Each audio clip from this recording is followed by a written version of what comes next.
Bienvenidas y bienvenidos a Introspectiva, programa de la Barra Mexicana Colegio de Abogados. En esta ocasión vamos a platicar con Leonardo García Jaramillo sobre los temas del activismo judicial. ¿Qué es el activismo judicial? ¿Cómo se debe ejercer? Si es que es algo que vale la pena llevar a cabo o no. ¿Y cuáles son sus riesgos? Sobre esto vamos a platicar enseguida. No se vayan.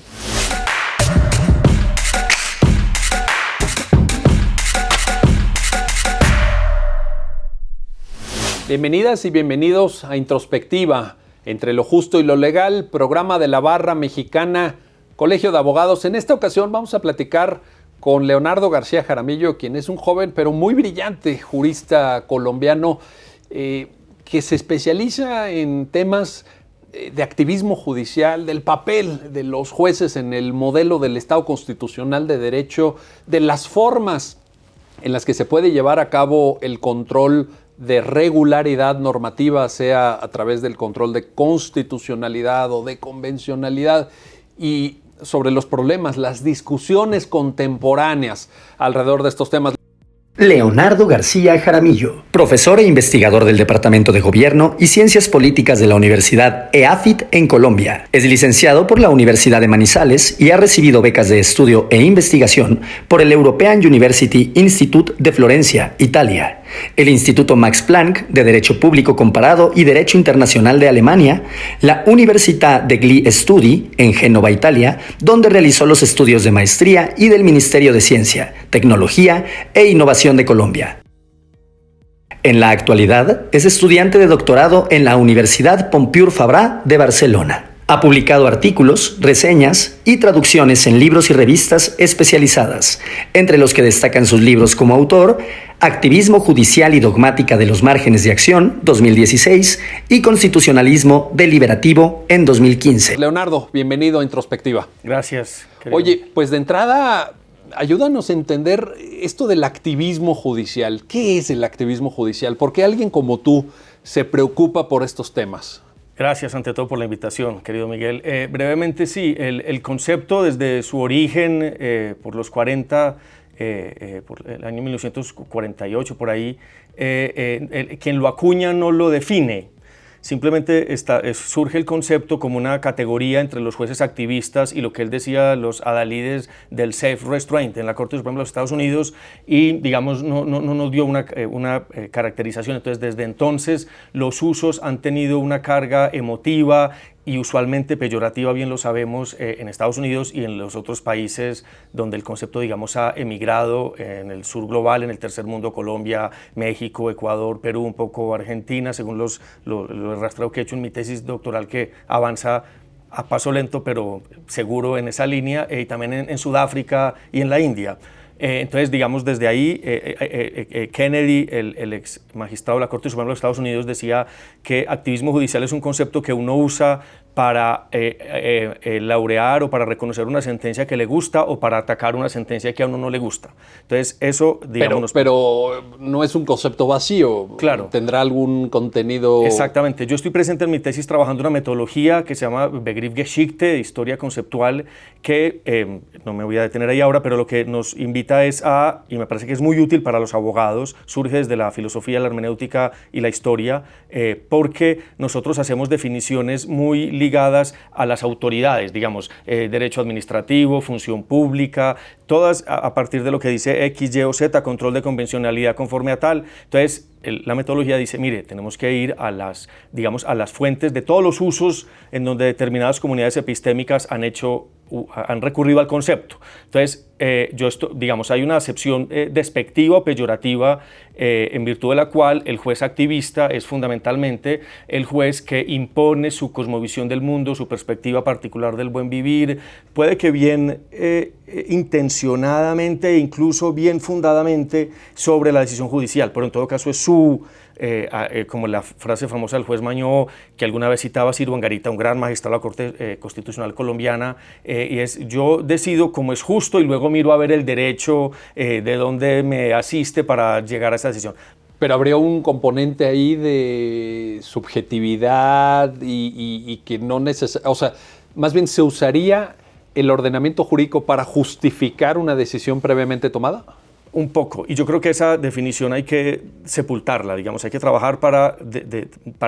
Ahora bien, tenemos un caudal, el modelo ideológico del Estado social y democrático de derecho, y el Estado constitucional tiene unas columnas axiológicas que nos dan ya una determinada ideología y una determinada axiología y digamos, una orientación que es a lo que conduciría, digamos, la acepción no peyorativa del concepto, y es donde el juez activista, es decir, el activismo judicial entendido como una filosofía de la toma de la decisión judicial, en donde al juez le interesan, digamos, no solo la fundamentación jurídica en sentido estricto para llegar a una decisión formalista, sino, como le gusta decir mucho a la Corte Suprema Argentina, las cuestiones jurídicas no justiciables, y por eso ahí se desembaraza de los asuntos en muchos aspectos, sino que el juez activista dice, digamos, como dicen algunas sentencias sobre la línea jurisprudencial del mínimo vital, la Corte Constitucional Colombiana, a pesar de que el juez de instancia niega el amparo, niega la acción de tutela, no comete un prevaricato, pero esta no es una respuesta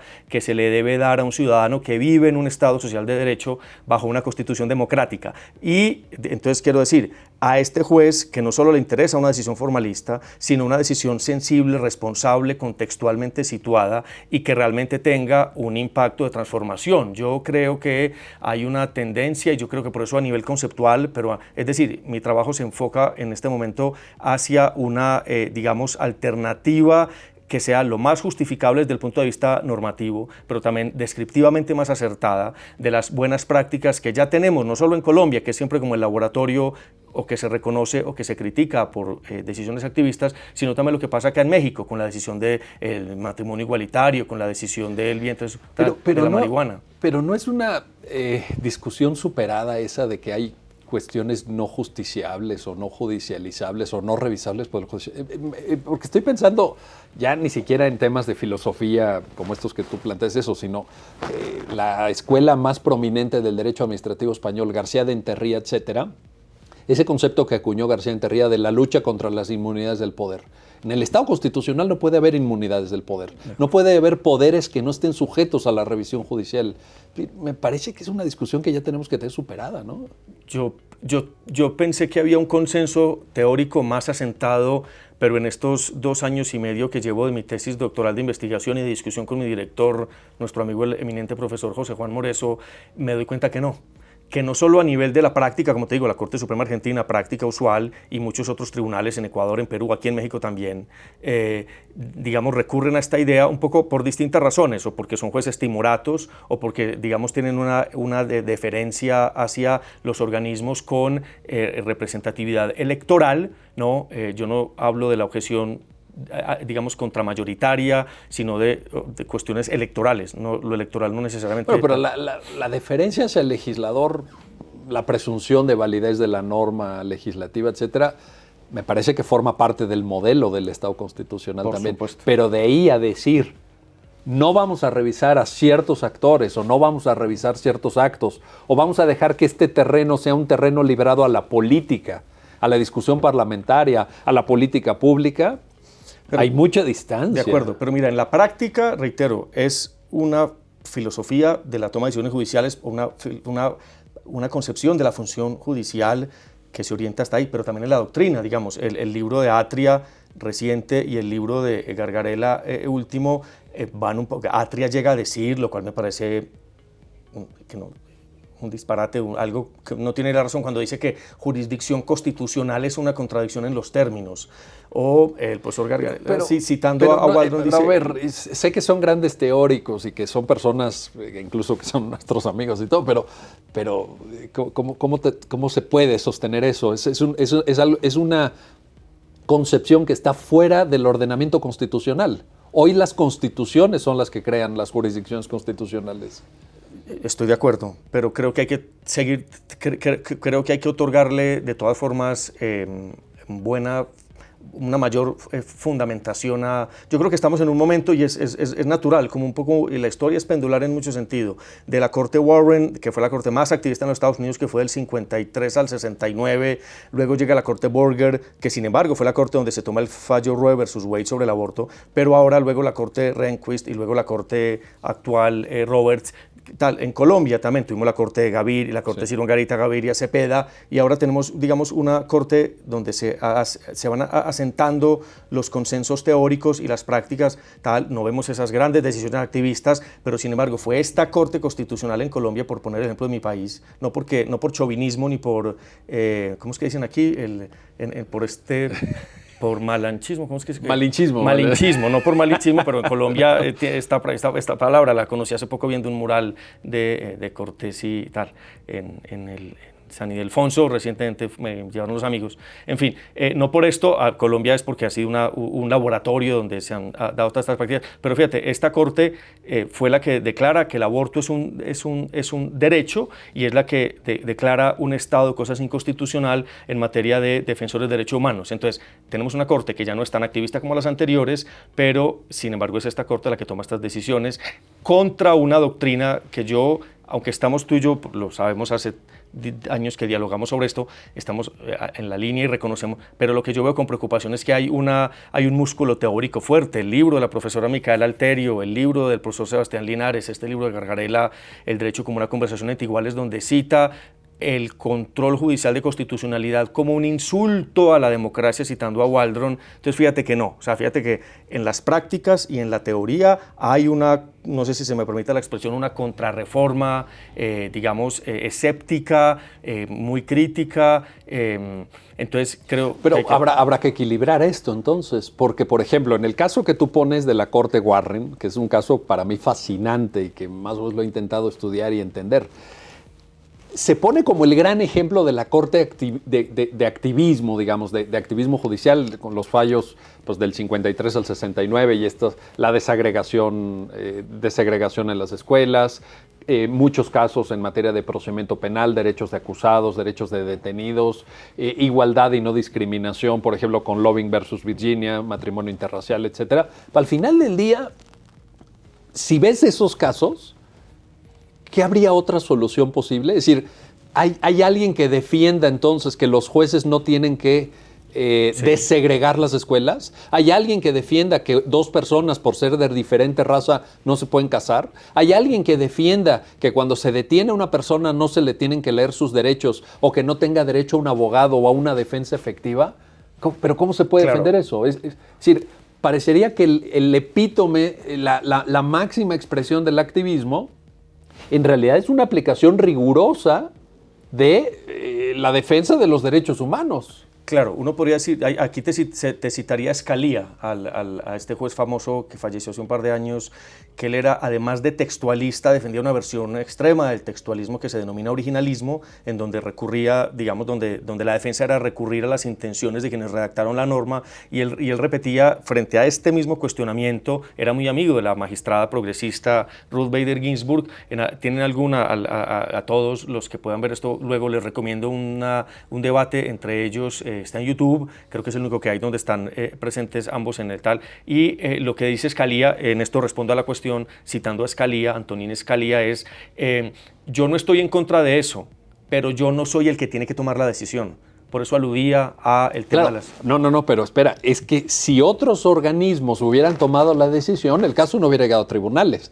Claro, si hubiera habido una desegregación racial como política pública del Poder Ejecutivo, pues no hubiera tenido que llegar a tribunales. El problema es cuando ya llega a tribunales el caso. Claro. ¿Se puede resolver de otra manera? Ahí lo que tú decías acertadamente hace un momento, el tema es cómo se concilian ambas posiciones. Y ahí lo que habría que defender es, no, aunque creo que todavía hay que defender el activismo judicial, pero no nos podemos quedar ahí, sino dar un paso más y defender cierta forma o cierta práctica, digamos, y ahí hay varios hallazgos que tengo, quisiera plantear es solo y es las mejores prácticas del activismo, y con mejores prácticas me refiero a las prácticas que han contribuido realmente a transformar lo que en la tesis llamo consensos morales asentados de la sociedad. Es decir, hoy en Colombia lo que se opina sobre la discriminación sexual es radicalmente distinto de lo que se opinaba hace 15 años. Correcto. Y yo defiendo, me parece muy difícil prescindir de la idea fundamental de que un actor, no el único, máximo en un mundo tan globalizado como el actual, pero yo creo que coincidimos en esta apreciación,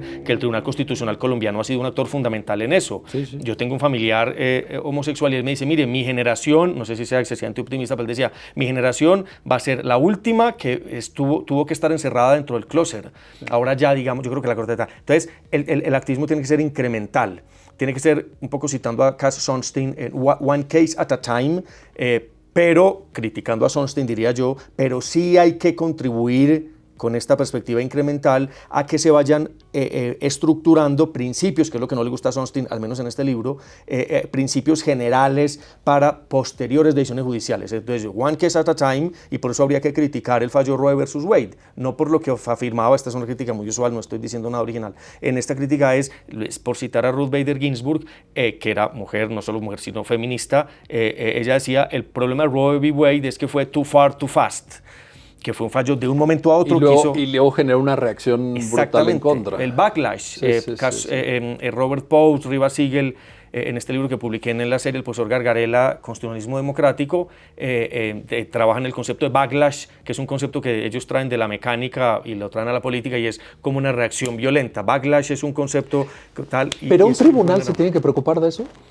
A mi juicio, sí, en el Estado constitucional es que nadie tiene una esfera de cristal para saber qué va a pasar en el futuro. Claro. Si hubiera habido, al contrario, como tú dices, en el caso de los derechos sexuales y reproductivos, si la sociedad acompaña ese fallo, en vez de que haya un backlash, una reacción conservadora en contra, pues el tribunal no lo puede saber. Pero yo creo que no es solo culpa de la sociedad. Yo creo que yo estoy de acuerdo con Ginsburg en su crítica al fallo.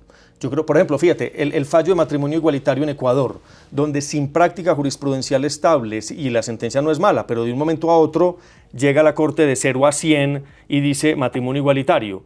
Yo no estoy, digamos, la decisión es bien lograda, etcétera, tal, pero contrarrestemos eso con Colombia, en donde hubo decenas de miles de casos de amparo, en donde uno de los primeros fue un señor homosexual es expulsado de su familia, se va a vivir con su pareja, esta persona homosexual además tenía SIDA, muere, y luego llega la familia y dice, ¿dónde está mi herencia? Claro. Entonces la pareja dice, oiga, pero yo estuve con él 15, 18 años cuidándolo, asistiéndolo, ¿y cómo así que la herencia ahora es suya? Y el juez dice, sí, porque es que los homosexuales no son pareja. El fallo se resuelve en instancia de esta forma, y luego llega la Corte Constitucional y dice, no. Entonces, miles y miles de amparos, y luego llega la Corte y empieza, frente al tema de matrimonio igualitario, por ejemplo, a tomar decisiones exhortando al Congreso, en donde dice incluso, algo que puede ser incluso, no sé si estés de acuerdo, pero yo creo que incluso podría ser constitucionalmente reprochable, y es que la Corte le dice en la famosa sentencia donde la Corte exhorta al Congreso para resolver el tema de matrimonio igualitario, la Corte le dice, mire, resuelva el tema como usted quiera, o sea, incluso no lo llame matrimonio, podría uno intuir de ahí, o sea, resuélvalo como quiera. Pero el marco que le da la Corte son familia. Eso sí, no se le olvida al Congreso que los homosexuales son familia, pero resuelva usted el problema como quiera. Tiene 2 años y el Congreso no legisla. Entonces fíjate que hay dos enfoques y el incrementalismo... Hay un artículo de Francisco Tomás y Valiente, que te acuerdas que fue presidente del Tribunal Constitucional de España, profesor de la Universidad Autónoma de Madrid, asesinado por la banda terrorista ETA, que sí aconseja ese tipo de sentencias y de aproximaciones dialógicas entre jurisdicción constitucional y poder legislativo. No lo conozco, pero suscribo el tema. Incrementalmente. Un caso a la vez, ¿no? Citando a Sunstein, un caso a la vez, pero en virtud de la tesis optimista, el carácter vinculante de la jurisprudencia, a la larga ya casi que era ahí sí, como decías tú ahora, ahí sí casi que es una decisión forzosa, donde el tribunal dice, oiga, no tengo otra de aquí que decir, son familia. Ahora, ¿no te parece que en un contexto como es el latinoamericano, con tanta desigualdad social, con tanta pobreza, con tanta falta de acceso a la justicia, es un lujo que no nos podemos permitir? Es decir, un caso a la vez y de forma incremental y todo, llegaremos tarde para millones de personas. Piensa en derechos sociales, porque ahora tú pusiste el ejemplo de matrimonio igualitario o de aborto, sí, pero piensa en derecho a la educación, piensa en derecho al medio ambiente, piensa en protección de consumidores, piensa en derecho a la salud en el contexto de la pandemia. Por supuesto, muy complejo. A esas personas les dices un caso a la vez, promueve usted su amparo, pero como si el amparo fuera accesible a millones de personas pobres que no tienen para comer hoy en la noche. Claro. ¿No es un lujo eso? Exactamente. Distinguiría yo ahí los casos de activismo por cuestiones morales o de autonomía y las cuestiones de política pública, que son los que tienen que ver con derechos sociales. Y creo que el enfoque no puede ser igual. Correcto. El enfoque incremental que defiendo yo desde la primera perspectiva va hacia esta idea de que se vaya sedimentando digamos, yo estoy incluso trabajando para mi tesis Behavioral Psychology, en donde muchos artículos muy interesantes publicados en estas revistas estadounidenses que todo lo miden y lo calculan y con investigaciones que no podemos hacer nosotros o que yo no conozco la primera, ¿no? En donde, por ejemplo, utilizan sentencias de la Corte Suprema de los Estados Unidos como el fallo Obergefell sobre matrimonio igualitario para demostrar cómo un cambio social realmente se asienta para no generar un backlash, porque es Correcto. que el riesgo de que la Corte haga eso es el backlash. Y hoy me queda clarísimo. Claro. Y la propia experiencia norteamericana es el ejemplo. Por eso tiene que ser una defensa, no solo, que por eso decía ahora un poco que es la orientación en mi investigación, no solo que sea la más justificable desde el punto de vista normativo, sino también la descriptivamente más acertada, porque es que si en el tema de política pública, por seguir con derechos sociales, el tribunal dice, hay un problema de hacinamiento carcelario en donde hay una violación de derechos sistemática, reiterada, una población plural de personas, ordénese la construcción de 50 cárceles, pues eso le llega al ministro de Defensa, al presidente, y dicen, pues se mueren de la risa y la engavetan, digamos. Lo que hace la Corte ahí, como ha hecho la Corte colombiana, injustamente a mi juicio, y esto lo digo, yo creo que en Colombia esto se entiende así, pero cuando uno sale de Colombia y viene aquí o a otras partes, se le critica mucho temas, por ejemplo, de desplazamiento forzado interno, que la Corte fue excesivamente activista, y yo creo que no. Creo que no. La Corte siempre cuando interviene en temas de política pública, sobre esto fue mi tesina de maestría que se publicó en Querétaro, gracias a la generosidad de nuestro amigo Rogelio Flores, el profesor Rogelio Flores, mi tesina, mi ensayo de maestría que se publica allí en su serie, fue el segundo libro de su colección. En fin, estoy muy orgulloso de eso y por su generosidad. Ahí lo que trato de demostrar es, cuando la Corte interviene en temas de derechos sociales, ha intervenido en casos de omisiones legislativas. Yo estudié 17, 19 años de omisiones legislativas y de exhortos, y el 96-98% está ahí demostrado en tablas. Digamos, la Corte intervino donde había omisión legislativa relativa, es decir, donde la Corte encuentra que hay un asunto sobre el cual puede hacer control constitucional. Cuando hay un asunto sobre el que hay una omisión legislativa absoluta, si hubiese sido inadmisible, y ahí sí se le daría la razón a los críticos que no la tienen, porque la Corte no operó así. La Corte dice, mire, si hay una omisión legislativa absoluta, yo no tengo material contra el cual hacer control constitucional, por poner un ejemplo puntual de lo que estoy hablando. El código de policía era un código de policía del 70 y algo en Colombia. Se presentaron acciones de inconstitucionalidad frente al código de policía, que se reformó hace poco, muy mal reformado, y se han caído un mundo de articulados. Pero bueno, cuando no se había reformado, la Corte decía, yo no puedo proferir un código de policía nuevo. O sea, yo encuentro... Pero el hecho de declarar que hay una omisión legislativa y que esa omisión legislativa viola la Constitución tiene un efecto simbólico también. Es un llamado de atención, es ponerle el semáforo de color rojo. De acuerdo. Es decir, eso no es neutral en un Estado constitucional de derecho. Me parece que esa puede ser una tarea. No que el tribunal dicte un código de policía, evidentemente, frente a una omisión legislativa absoluta, pero sí que levante la voz, porque si no son ellos, ¿quiénes van a ser? Exactamente, eso, sí, totalmente de acuerdo. O sea que hay materia, yo creo que sí hay cosas que hacer, ¿no? Pero en derechos sociales ahí me parece más complejo el asunto de cómo intervenir sobre salud, educación, ¿no? Corte Suprema de Sudáfrica, por ejemplo, ha tenido buenos... Sí, pero fíjate que el fallo Grudbum, que es el famoso sobre vivienda, la señora se muere sin recibir su casa, que eso es algo que Pero ¿hicieron bien su trabajo los jueces sudafricanos o no?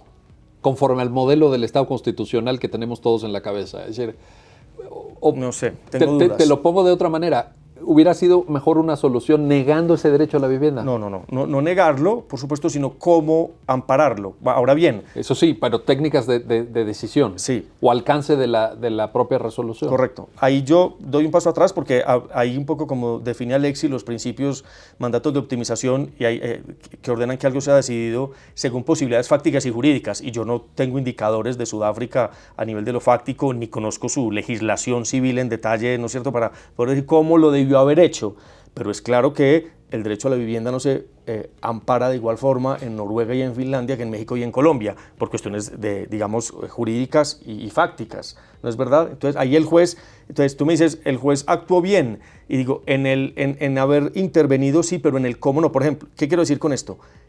Y yo creo que a los constitucionalistas nos falta mucho entender y saber de políticas públicas y de administración pública para meternos en este problema. Pero, por ejemplo, en Colombia, lo decías un poco en esa línea ahora, el poder de agendamiento que tiene un tribunal es muy importante. Agendamiento de un problema de política pública. Correcto. Pero no resuelve, no tiene forma de resolverla con educación, salud. La Corte no puede redactar la medida de política pública.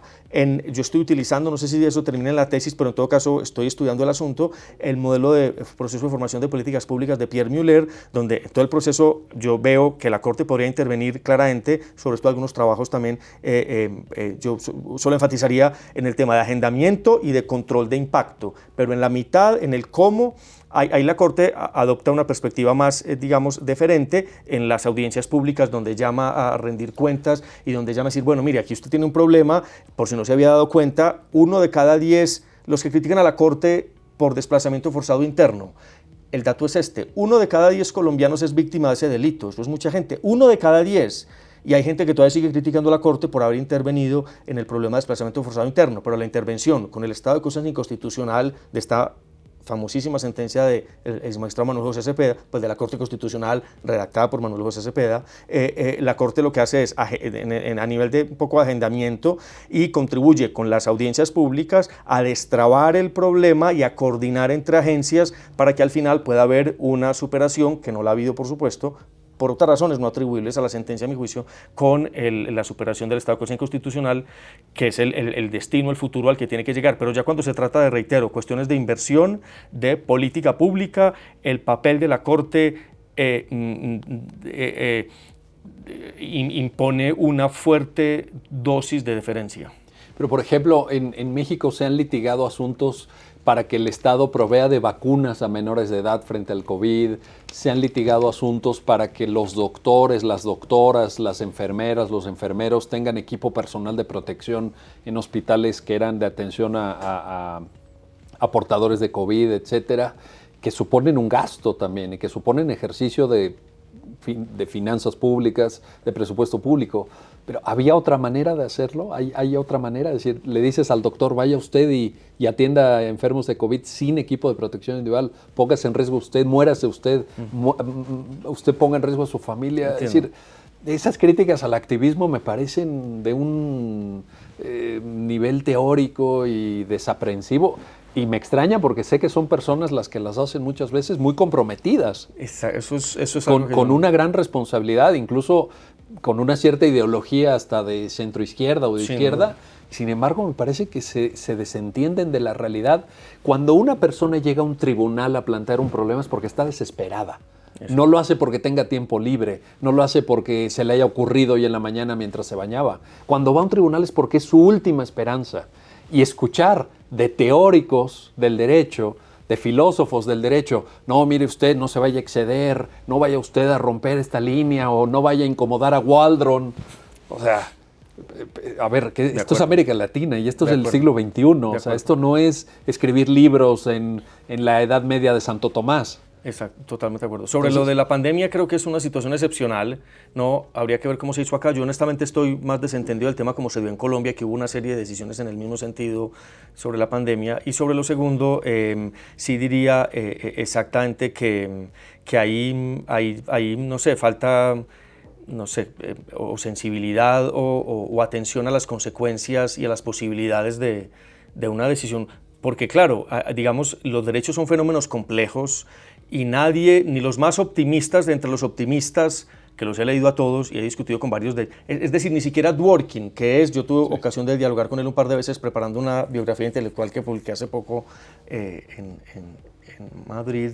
En la editorial Trota, déjame hacer el comentario completo. Gracias, Miguel. Y en esa ocasión me sorprendía cuando yo le preguntaba a él, por ejemplo, sobre derechos sociales, y él decía, hablando de justicia, de judicial enforcement, de social rights, tal, él ya conocía por algo que escribe Manuel José Cepeda presente en mi libro, el contexto colombiano un poquito, y él decía que le parecía fascinante, interesante, pues él decía esto, fíjate, encuentro dudas de cómo un tribunal podría amparar un derecho social si no estuviera reconocido en la Constitución, que es exactamente el debate que se está dando hoy en Chile. Pero en América Latina está. Claro, a eso iba. Pero entonces fíjate, yo estoy dos cosas ahí, brevemente.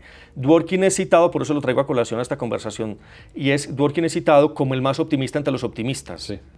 Y él me decía esto: derechos sociales depende de la Constitución. Segundo punto, yo estoy usando en la tesis el concepto, parafraseando a Rawls, de sociedades no bien ordenadas. Sociedades no bien ordenadas, para no hablar, digamos, de democracias fallidas, de estados, yo no sé qué, de sociedades no bien ordenadas, donde no se comparte un mismo concepto de justicia entre los ciudadanos y donde las instituciones muchas veces no se diseñan para defender cierto concepto de justicia. Sobre lo primero, muy importante, esto es un hallazgo que he venido trabajando con mi director de tesis, es en América Latina la falta de cohesión social. Yo creo que un aspecto muy importante que no ha sido suficientemente bien investigado es que el activismo judicial surge y se justifica en sociedades no solo que están llevadas del demonio, sino también sociedades que están poco conectadas, digamos, por circunstancias que no voy a traer acá, pero yo creo que hay un factor importante. Entonces, en sociedades no bien ordenadas, por supuesto, una sociedad no bien ordenada en el marco de un Estado constitucional, con una constitución democrática que consagra un Estado social de derecho,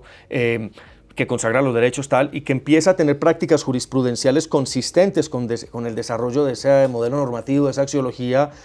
Ahora no podemos, entonces echemos para atrás, que es la pregunta que yo le hacía a algunos de estos teóricos. Donde usted fuese juez de la Corte Interamericana, ¿cómo hubiese fallado Hellman? Claro, por ejemplo. Y no, lo hubiese fallado en contra. Bueno, entonces, ya está todo dicho. Ya está todo dicho.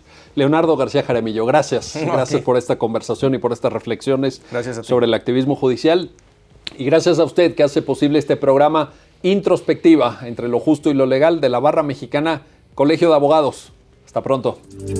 Bueno, pues ya lo han escuchado, ya lo han visto, el activismo judicial, sus límites, los retos y desafíos de una judicatura que tiene un compromiso con los derechos humanos, con el Estado constitucional y con la defensa de los valores que más nos importan como país. Esta es la reflexión con la que nos quedamos y les aprecio mucho que nos hayan acompañado en Introspectiva.